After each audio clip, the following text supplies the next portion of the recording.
O filme começa nos apresentando Jim Halsey, um jovem que está viajando pelo deserto do Texas. E como é madrugada, ele começa a assistir o famoso sono na estrada. E entre um cochilo ali e outro ali, ele quase dá de frente com um caminhão. Passado o susto, ele continua, dessa vez com os olhos bem abertos. E seguindo a sua jornada, ele avista um cara, a pé na estrada. E como tá tendo um temporal, ele para pra dar carona pra ele. E o Jim já se arrepende um minuto depois, porque o cara que se chama John tá agindo de uma maneira muito estranha. Ele não diz pra onde ele vai, na verdade o bicho é de poucas palavras. Não responde nenhuma pergunta do Jim. E a situação fica estranha mesmo quando os dois estão passando por um Fusca, parado na estrada. O Jim tenta parar pra ajudar eles, mas o John empurra a perna do Jim no acelerador, e eles passam reto. E agora, né, é a melhor hora pro Jim expulsar o John do carro. E isso acontece. Ele pede pro John vazar, mas o John não sai. E o Jim, meio perdido, né, sobre o que fazer, segue viagem com o John. Mas apesar do John tá todo frio e calculista, ele não consegue prolongar o suspense. E já revela logo que o cara lá do Fusca deu carona pra ele também. E ele matou o cara sangue frio, e que vai fazer o mesmo com o John. O Jim fica sem reação nenhuma, né? E por sorte deles, eles param em uma obra, onde são parados pelo pessoal. Mas pro azar do Jim, o John coloca uma faca bem no saco dele. E se ele der um pio, já sabe, né? E eles então seguem viagem, sem o Jim, né, conseguir pedir ajuda. E aí o John começa a fazer uns joguinhos com ele. Ele fala assim, ó, eu quero muito te matar, mas eu quero que você se defenda com toda a sua força de mim. Mas aí o Jim fala, mas você tá com uma faca. Aí o John, não interessa, irmão. Aí fica difícil, né? O Jim toma a decisão certa, ele continua dirigindo. E, né, se cagando nas calças. Mas o Jim foi brabo demais agora. Ele percebe que a porta do John tá aberta e ele empurra o John pra fora do carro.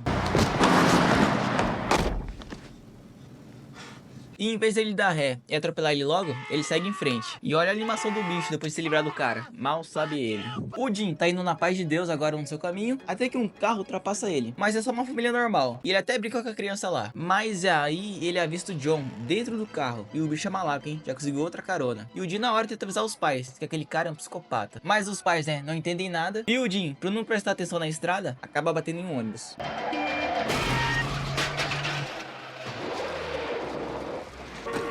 Mas ele, querendo ajudar a família, nem liga pro motorista do ônibus, que estava indo ajudar ele, e sai vazado atrás daquela família. Ele até encontra o carro deles, mas não tem ninguém mais, apenas sangue. Ou seja, o John fez triple kill. O Jim até tenta chamar a polícia em um posto abandonado, mas o telefone não funciona. E o John se encontra com ele, mas em vez de ele matar logo o Jim, ele quer brincar com ele, e entrega as chaves do carro da família. Sai vazado sem falar nada. E esse cara é o rei da carona, hein, porque ele já consegue mais uma com um cara lá. E claro, mais uma vítima, né? E novamente o Jim tenta avisar o motorista, mas ele não para. E aqui já dá pra ver que o John é onipresente, porque o Jim para em um posto de gasolina, um que preste dessa vez. Mas ele não consegue entrar, porque tava trancado. E o John do nada surge lá de dentro, com a caminhonete da carona passada, e tenta atropelar o Jim. Mas vocês vão ver que o John tem todas as artimanhas pra matar o Jim. Mas quando chega no vamos ver, ele hesita, e dá a chance pro Jim escapar. Quase um feitiço, né, de brincar com sua presa. Ele explode o posto e sai vazado. E o Jim, coitado, vira o motorista fantasma.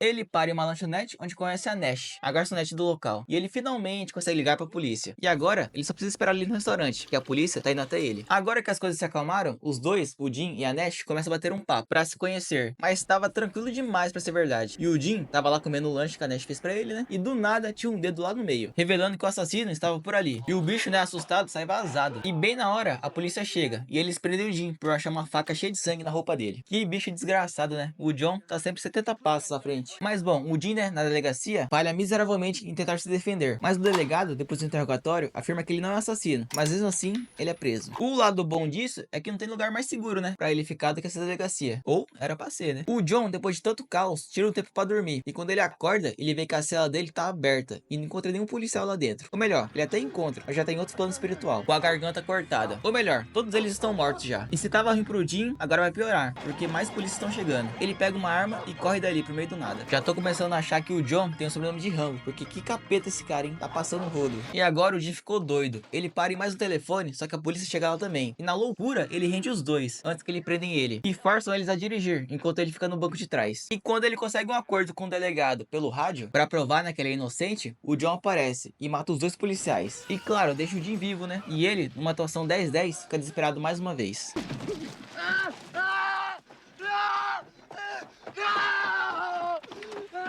E até tenta se matar, mas desiste. Ele para em mais uma lanchonete e o John mais uma vez conversa com ele. E o Jim acha que tá na vantagem, né? Porque ele tá armado. Mas aquela arma que ele pegou lá na delegacia tá vazia. E que burrice, hein? Ele nunca verificou se tinha bala ou não. E agora, que ele tá à mercê do John, ele pergunta, né, o porquê ele tá fazendo aquilo com ele. E o John, todo enigmático, só diz que você é um garoto inteligente, descubra sozinho. E vai embora, deixando as balas na mesa. E bem na hora, uma caravana para ali, na lanchonete, pra uma pausa. E o Dean, né, nada bobo, entra lá dentro. Ele encontra novamente a Nash, e ela é a única que acredita que ele é inocente. Tanto que no meio do caminho, a polícia para o ônibus, porque de alguma forma, ele sabe que o Dean tá lá dentro. E ele até se entrega, mas o policial tava desgraçado da cabeça com o Dean. Ia dar um pipoco nele, mas a Nash salva ele. E os dois fogem com o próprio carro da polícia. E depois de toda uma perseguição da polícia com eles, olha a pureza que o Dean consegue fazer. Aqui o bicho usou um brain fart, hein?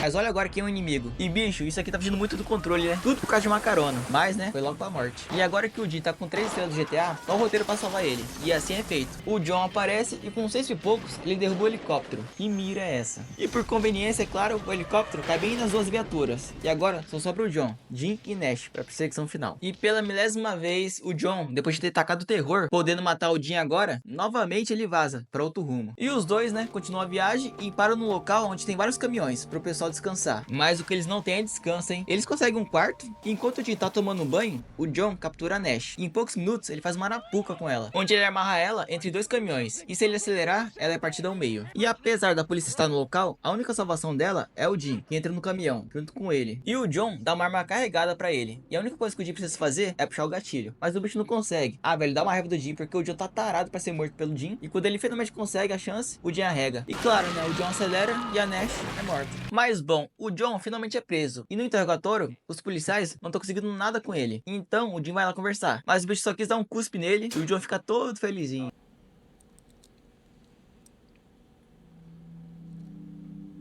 E velho, tava tudo resolvido. O John tá sendo levado pra prisão e o Dean tá indo pra casa. Mas o Dean, que foi um cagão o filme inteiro, no finalzinho ele tem uma faísca de coragem. E ele quer matar o John agora. E após ele roubar a arma do policial e expulsar ele do carro, ele vai atrás do John. Mas bicho, o John realmente é a morte, porque ele consegue algemado matar todos os policiais do transporte. E agora sim, tem um bate final entre os dois.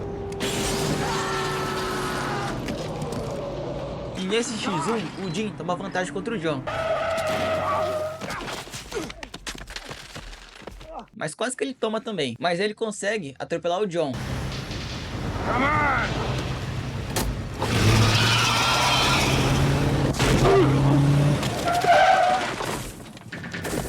Mas ele só tá desmaiado. E de novo esse burro do Dean ia deixar ele vivo. Mas como o fetiche do John é ser morto pelo Dean, ele levanta e finalmente o Dean finaliza ele. Uma beijada no peito.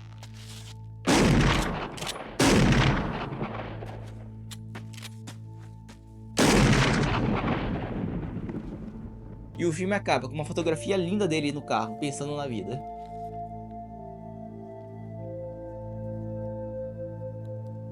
E o filme acaba se a gente entender, né, a motivação do John. Ele simplesmente cucou com o Dean, porque sim e sem mais. E vocês viram também, né, como esse filme é repetitivo, né? Os dois ficam num gato e rato interminavelmente. O John quase mata o Dean, mas hesita. O John vai embora e o Dean vai pra algum lugar. E o ciclo se repete até o último minuto. Mas apesar de tudo isso, eu gostei dos personagens. E dessa caçada também, né, onde o vilão só quer morrer pelo protagonista medroso. E digo até que terminou com um bom final. É isso, galera. E cuidado, né, pra quem vocês estão carando por aí.